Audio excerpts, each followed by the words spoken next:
아들의 영과 함께 루카가 전한 거룩한 복음입니다. 주님 영광 받으소서. 그때에 마리아가 말하였다. 내 영혼이 주님을 찬송하고 내 마음이 나의 구원자 하느님 안에서 기뻐 뛰니 그분께서 당신 종의 비천함을 굽어 보셨기 때문입니다. 이제부터 과연 모든 세대가 나를 행복하다 하리니 전능하신 분께서 나에게 큰 일을 하셨기 때문입니다. 그분의 이름은 거룩하고 그분의 자비는 대대로 당신을 경외하는 이들에게 미칩니다. 그분께서는 당신 팔로 권능을 떨치시어 마음속 생각이 교만한 자들을 흩으셨습니다. 통치자들을 왕좌에서 끌어내리시고 비천한 이들을 드러높이셨으며 굶주린 이들을 좋은 것으로 배불리시고 부유한 자들을 빈손으로 내치셨습니다. 당신의 자비를 기억하시어 당신 종 이스라엘을 거두어 주셨으니 우리 조상들에게 말씀하신 대로 그 자비가 아브라함과 그 후손에게 영원히 미칠 것입니다. 마리아는 석 달가량 엘리사벳과 함께 지내다가 자기 집으로 돌아갔다. 주님의 말씀입니다. 그리스도님 찬미합니다. 찬미 예수님. 찬미 예수님. 오늘 복음에서 우리는 마리아의 노래를 들었습니다. 이 찬가의 라틴어 제목은 마니피캇입니다. 왜냐하면 이 노래가 이 단어로 시작을 하기 때문에 이제 첫 단어가 보통 그 작품의 제목이 되는 전통을 따른 것이죠. 라틴어 단어 마니피캇은 라틴어 마늄과 파체레가 합쳐진 단어입니다. 합성어죠. 라틴어 마늄은 크다는 의미예요. 위대하다, 크다.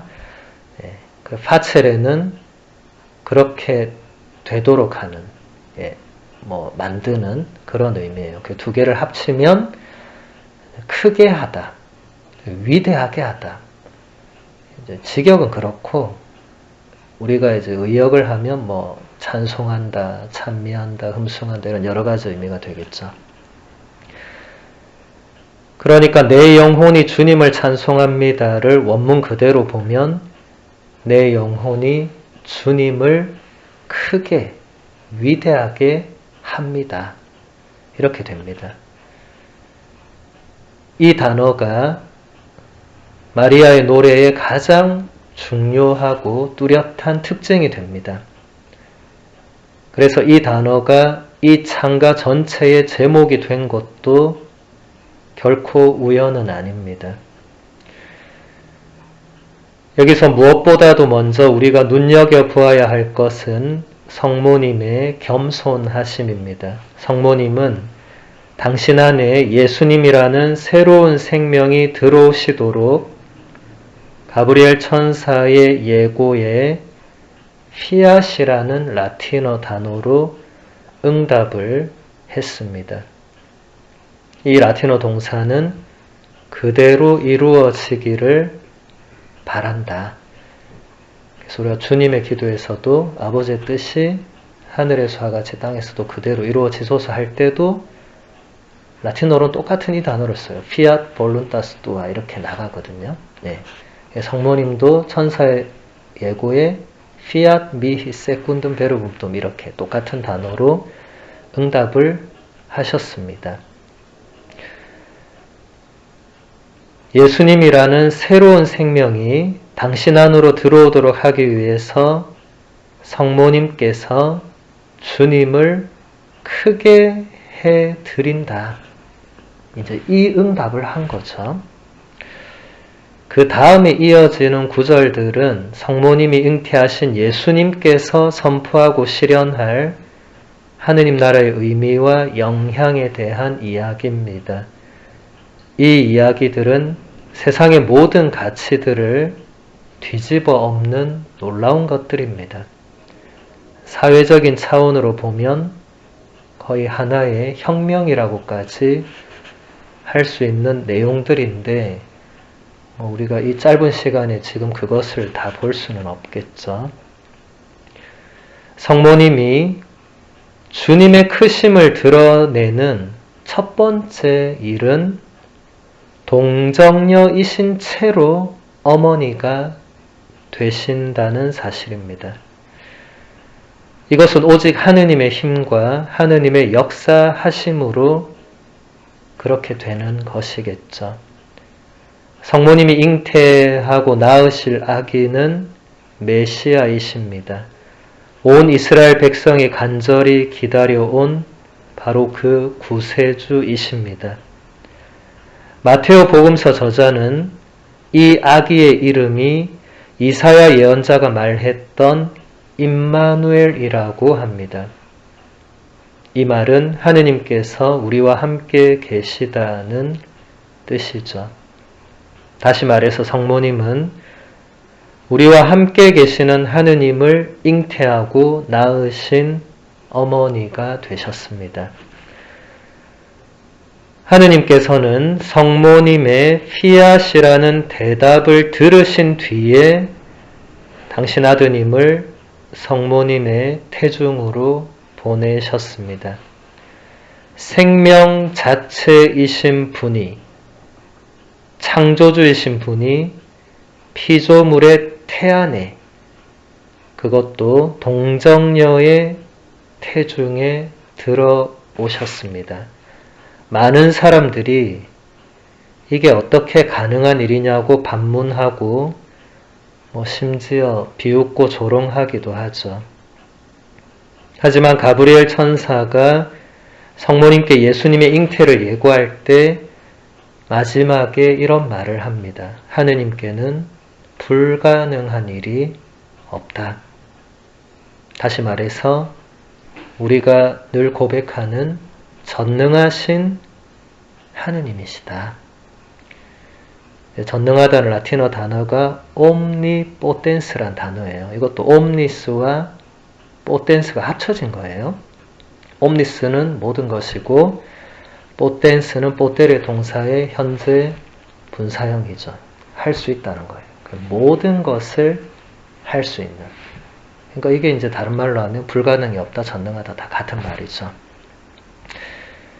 무에서 유를 창조하신 분이 동정녀의 태중에서 태어나는 일을 못한다는 것이 오히려 말이 안 될 것입니다. 전능하신 하느님께서 당신의 딸 마리아에게 이처럼 놀라운 일을 하셨습니다. 그래서 성모님이 하느님의 위대하심을, 그 크심을 노래하지 않을 수가 없었습니다. 그래서 성모님은 내 영혼이 주님을 크게 해드립니다. 위대하게 해드립니다. 라고 노래를 시작한 것입니다. 왜냐하면 하느님께서 먼저 성모님 앞에서 작아지셨기 때문입니다. 당신 피조물의 태중에 담길 정도로 작아지셨기 때문입니다. 그렇게 해서 하느님의 구원 계획이 이 작은 시골 처녀의 응답에 의존하게 되었기 때문입니다. 창조주이신 분이 피조물의 보살핌에 의지하지 않을 수 없는 그런 상태가 되었기 때문입니다.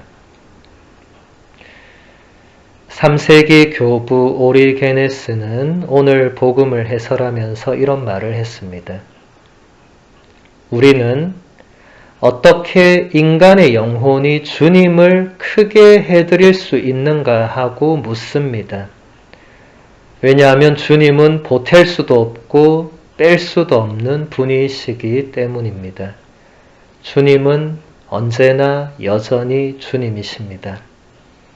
그런데 어떻게 마리아가 내 영혼이 주님을 크게 한다고 말하는 것일까요? 여기서 말하는 내 영혼은 하느님의 모습 그 자체가 아닙니다.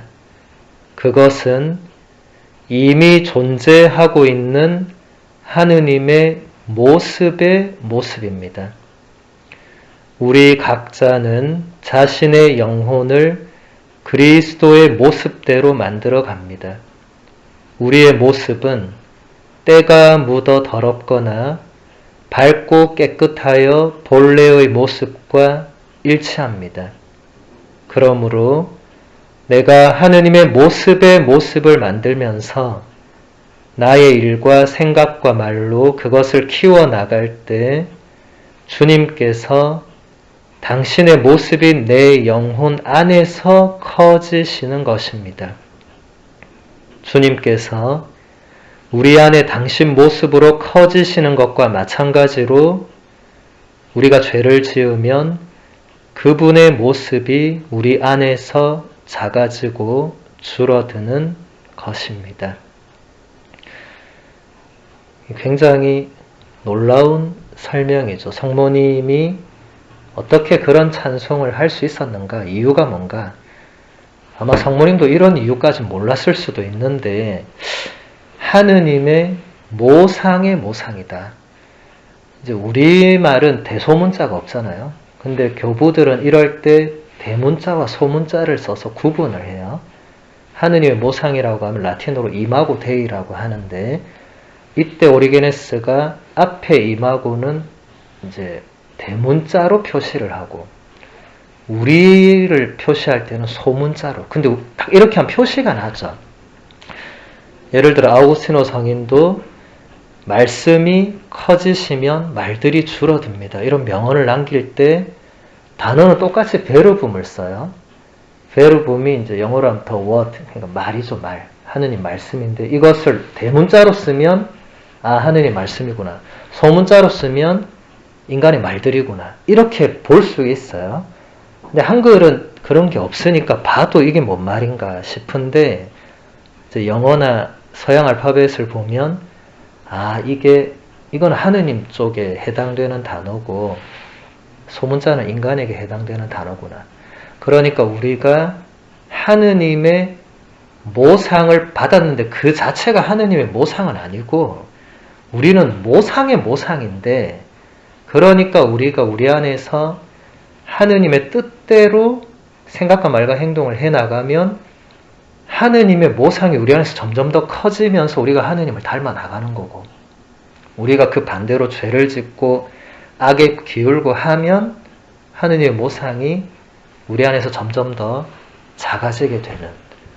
성모님은 정말 죄를 짓지 않았고 죄가 없으신 정말 순수한 가장 하느님의 모상에 가장 가까운 분이셨기 때문에 내 영혼이 주님을 크게 해드린다고 노래할 수가 있었던 거고 우리는 성모님처럼은 아니지만 그래도 오리게네스가 우리도 적어도 그런 지향으로 내 안에서 하느님의 모상, 하느님께 받은 그 모습대로 살려고 애를 쓰면 우리도 하느님을 우리 안에서 크게 해드릴 수 있다는 해설입니다.